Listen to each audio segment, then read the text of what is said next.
Siapa ini? Seorang anak Yahudi. Ya, seorang anak Yahudi. Hasilnya anak Yahudi ini sakit. Apakah Nabi SAW kemudian mengatakan, tuh ada Yahudi sakit, dah biar mati sekalian? Apakah seperti itu? Oh, itu anaknya sakit, hukuman buat bapaknya itu, biar tahu tuh rasanya ya, ini baru di dunia, nanti di neraka seperti apa. Apakah seperti itu? Enggak. Enggak ada cacian, enggak ada makian, enggak ada hinaan. Yang ada, wa ma arsalnaka illa rahmatan lil alamin. Maka Nabi SAW mengajarkan pada umatnya, tetanggamu siapapun dia, jangan pernah lihat rasnya, agamanya, bahasanya. Pokoknya namanya tetangga, wajib kamu tunaikan kewajibanmu kepadanya.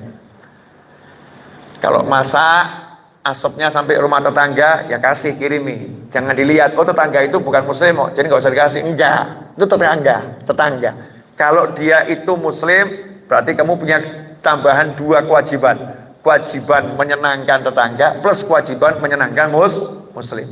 Kalau tetanggamu itu dia adalah muslim dan dia adalah kerabatmu, berarti kamu punya 3 kewajiban. Pahalanya lebih besar. Sebagai tetangga, sebagai muslim, dan sebagai kerabat. Yang dilakukan Nabi SAW ketika anak tetangganya sakit, dan itu karyawan beliau SAW, beliau menjenguknya. Datang menjenguknya. Sehingga ketika dijenguk oleh Nabi SAW, tetangganya senang. Ya, tetangganya senang. Setelah itu Rasul menawarkan Islam. Ditawarkan lagi kepada anaknya, masuklah Islam. Ya, masuklah Islam. Ucapkan 2 kalimat syahadat. Karena Rasul tidak pernah memaksakan. Lihat dampaknya ini. Tetangganya yang Yahudi tadi, anaknya yang lagi sekarat melihat ke arah ayahnya. Melihat ke arah ayahnya. Efeknya ayahnya pun tidak maksa anaknya. Taati apa kata Abul Qasim, taati apa kata Nabi Muhammad SAW. Padahal dia seorang Yahudi. Sehingga anaknya pun mengucapkan 2 kalimat syahadat dan meninggal sebagai seorang muslim di hadapan Nabi Muhammad SAW.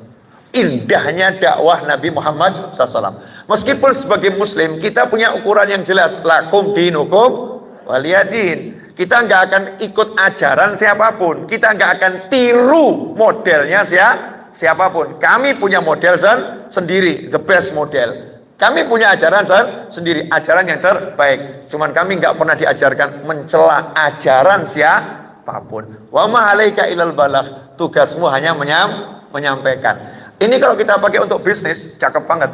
Jadi bukan sibuk mencela produk orang lain, tapi sibuk menawarkan produk sendiri yang terbaik. Pasti maju.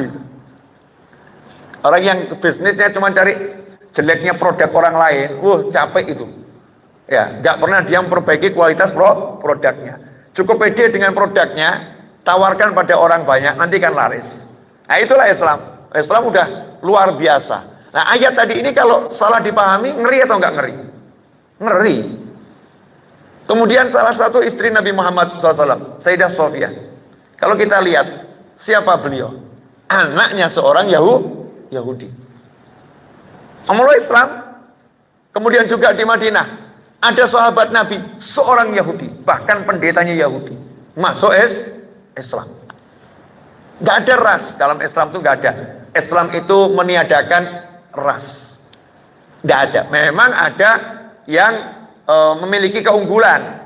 Keunggulan itu berdasarkan apa yang ditentukan Allah Subhanahu wa Ta'ala. Ya wajar toh. Masa kalau wanita yang lebih cantik kita ngomong nggak lebih cantik, kan berarti kita nggak beres. Nah, itu lebih cantik kan gitu ya.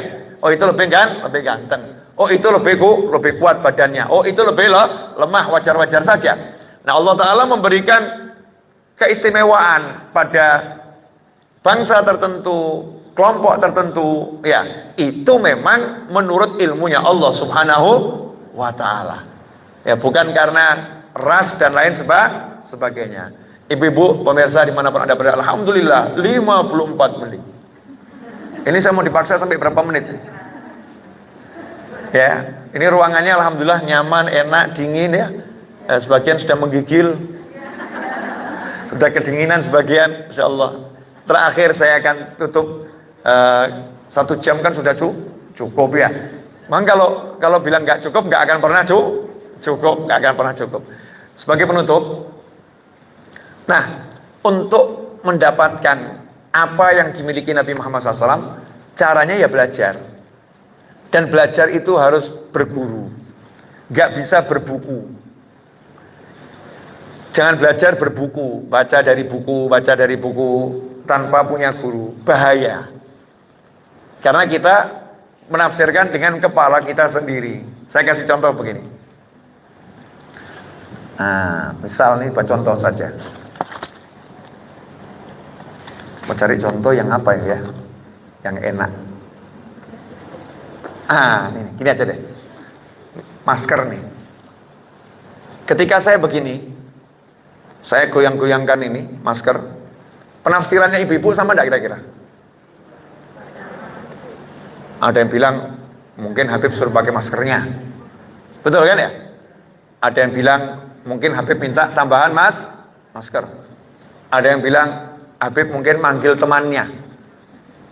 Ya, lagi manggil temannya. Ada yang bilang tanda menyerah, maskernya putih. Tanda menyerah. Penafsirannya macam-macam. Lah biar nggak ditafsirkan macam-macam, nanya aja sama saya kan. Beb, ini kok digoyang-goyangkan putih ini maksudnya apa? Jawabannya, ya daripada nanti saya ngantuk. Saya main-mainkan ini untuk mengusir rasa kantuk. Salah semua. Ya semuanya salah. Karena nggak mau nanya kepada yang menggoyangkan masker. Nah, sabda-sabda Nabi Muhammad SAW itu ada yang nulis. Ada yang nulis, nggak tiba-tiba muncul di buku, enggak. Sahih Bukhari, Sahih Muslim, ya, Nasai, Tirmidzi dan lain sebagainya. Itu bukan tiba-tiba muncul tulisan qala Rasulullah SAW, enggak. Ada yang nulis. Siapa yang nulis? Ahli hadis. Maka kita jangan sekali-kali membaca tulisannya ahli hadis tanpa bertanya kepada ahli hadis. Itu maksudnya apa? Itu maksudnya apa? Jangan kita jawab dengan kepala kita sendiri. Jadinya nanti ini salah semua. Bisa betul, bisa salah, tapi kemungkinan salahnya besar. Nah, kita nanya sama orang yang nulis. Orang yang nulis, dia jelaskan kepada murid-muridnya.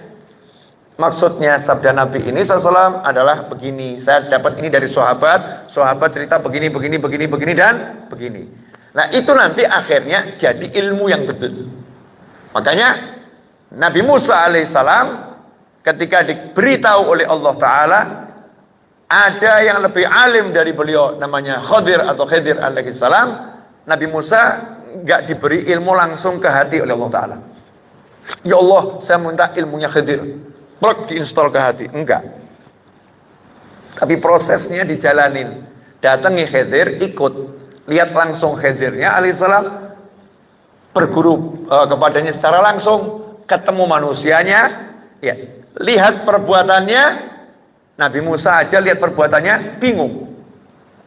Kapal bagus-bagus dirusak, padahal orangnya nolong. Rumah yang orangnya nyebelin, satu kampung dimintain makan nggak ada yang kasih, tambah dibangun. Anak kecil nggak punya dosa, tiba-tiba dibunuh. Ini semua kan penglihatan yang buat bingung Nabi Musa alaihissalam. Akhirnya diberitahu oleh Nabi Khidir, maksudnya seperti ini. Tidak jadi salah tafsir karena diberitahu oleh guru. Ini contoh dalam Al-Quran. Jadi ilmu tuh nggak boleh kita belajar berbuku. Harus dari levelnya satu demi satu demi satu. Kita belajar lewat guru. Nanti kalau udah banyak berguru, kan ada jenjangnya itu ya. Setiap ini dibaca. Lama-lama ilmu kita tambah banyak. Di situ nanti kalau kita baca buku, maka kita ngerti, oh ini yang dijelaskan guru saya kemarin. Oh ini yang menjadi landasan yang disampaikan guru saya kemarin. Sehingga pengetahuan kita tambah luas, tapi benar. Nah, sekarang ini ngeri. Banyak orang itu syekhoh YouTube. Tapi YouTube potongan. Ada satu ustadz ngajar 2 jam. Dicuplik cuma 1 menit. Yang 1 menit di-share. Nah, ini orang belajar dari potongan 1 menit tok. Ya 1 menit tok. Bayangkan coba ini, kalau saya ngajar hampir 1 jam. Yang dipotong cuman ayat walan taradu ankal yahud walan nasara tadi, tanpa sampai lengkap. Bisa-bisa dipandang saya orang liberal nanti. Ditambahin komentar sedikit jadinya liberal. Naudzubillah min dzalik. Padahal jelas diajarkan di sini bahwasanya inna dina 'indallahil Islam. Ya lakum dinukum waliyadin. Tapi kalau ini nggak disebutkan, kan jadinya ngerinya luar biasa. Ada lagi yang gurunya itu WhatsApp. Masya Allah. Hasil share-sharean di WhatsApp jadi dalil hukum. Itu kan bid'ahnya luar biasa. Jadi mana dalilmu? Ini share WhatsApp. Share-sharean di WhatsApp jadi dalil. Kan naudzubillah min dzalik. Nah, ikhwani rahimakumullah, yang seperti ini bagus. Namanya kita duduk bersama, kemudian kita belajar. Dan apa yang saya sampaikan bukan hasil saya membaca, tapi saya belajar. Saya berguru itu paling sedikit saya duduk sama guru saya selama 10 tahun.